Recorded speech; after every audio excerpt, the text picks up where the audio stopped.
Oke, pasien itu datang, korban tabrak lari ya, itu datang ke kita itu di jam 4 lewat 9 sore ya, 16.09 itu awalnya satu orang, kemudian ada bertambah lagi, total 4 orang yang datang ke kita. Pasien-pasien yang datang itu dengan luka yang bervariasi, ada yang luka ringan, ada yang lukanya sedang menuju berat. Yang sedang menuju berat ini dia dengan beberapa luka fraktur atau patah tulang ya di badan, di kaki sama di wajahnya. Ada luka robek juga di kepalanya. Itu saat ini sedang dalam perawatan.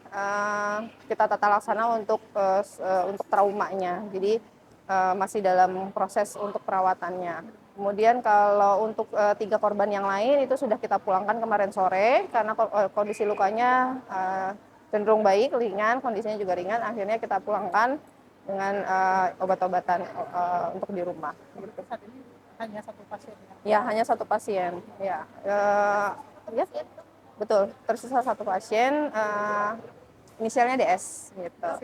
Perempuan, anak sekolah yang 17 tahun. Anak sekolah 17 tahun. Ya. Yang tiga lainnya? Tiga lainnya itu temannya pasien yang DS yang sedang dirawat. Kemudian ada satu driver ojol, itu juga sudah dipulangkan, kondisinya baik. Ada satu ibu-ibu, itu juga kondisinya baik. Yang dipulangkan itu mukanya apakah Ada yang temannya yang sedang dirawat itu, yang DS itu, dia luka lecet di beberapa tempat, di kaki, di tangan. Setelah itu sih nggak ada patah tulang, nggak ada cedera kepala, itu alhamdulillah bisa pulang. Yang driver ojol itu juga kondisi lukanya baik, ada lukanya hanya di tangan aja, sama yang ibu-ibu itu juga hanya cedera ringan aja. penanganan saat ini dok terhadap satu pasien yang masih dirawat di IMC seperti apa? Tata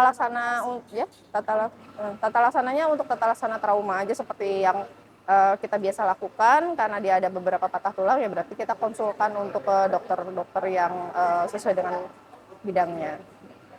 Masih itu berarti ada 4 siswa sekolah ya? 4 korban, 2 siswa, diantaranya itu 2 korbannya siswa sekolah. Siswa sekolahnya kelas berapa? Usianya 17 tahun, itu kalau saya sih kurang tahu ya, nggak nanya. Usianya 17 tahun. Maksudnya karena tulang tersebut? Iya, betul. Apakah dia akan dirawat? Yang ya dirawat sampai sembuh, karena kan dia ada beberapa trauma patah tulangnya, jadi kita rawat tata laksana sampai sembuh. Untuk cedera kepalanya juga luka robeknya sudah kita atasi, sudah dijahit. Waktu di UGD sudah kita tata laksana. Jadi semuanya sih udah beres sih, tinggal pemulihan nanti untuk patah tulangnya sama cedera kepalanya. Berarti yang satu ini udah membaik ya dok, bisa dibilang begitu? Cenderung stabil. Cenderung stabil. Dok, kayak trauma dari si anaknya sendiri, apakah ada dok indikasi trauma, maksudnya ketakutan?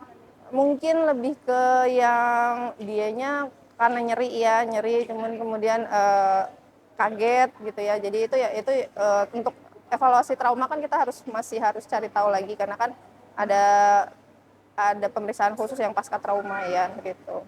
Saat ini sih masih perlu istirahat dulu. Ringan, cedera kepalanya masih ringan, cuman ada patah tulang wajahnya gitu. Di wajah, di pipi, patah tulang pipinya. Selain di wajah itu gimana? Di kaki yang sebelah kanan. Itu akan dioperasi? Dari dokter ortopedinya masih dalam observasi, karena posisi patah tulangnya juga masih bisa konservatif kita bilangnya gitu. Untuk yang di pipi? Yang di kaki, yang di pipi akan dikonsulkan dulu ke dokter bedah mulut. Oh, berarti daerah Ya, di sini, di pipi. kalau yang luka ringan dok? Ya? Kalau yang luka ringan berarti cuma luka-luka aja? Ya, temannya DS ini dia luka lecet aja di kaki sama di tangan. Kalau yang ibu dan driver ojol itu hanya cedera kita bilangnya kontusio atau kayak memar gitu. Berarti nggak ada dirawat lah ya? Enggak, mereka bertiga dipulangkan. Yang dirawat hanya satu. Mau dipulangkan malam itu atau baru pagi-pagi gitu dok? Dipulangkan kemarin. Udah kemarin malamnya. Oh, setelah mendapat penanganan? Ya, sudah tata laksana di IGD, sudah kita berikan obat, ada yang di ronsen, itu kita pulangkan. Berarti sempat di ronsen dulu Ya. sebelumnya? Oke, sama-sama.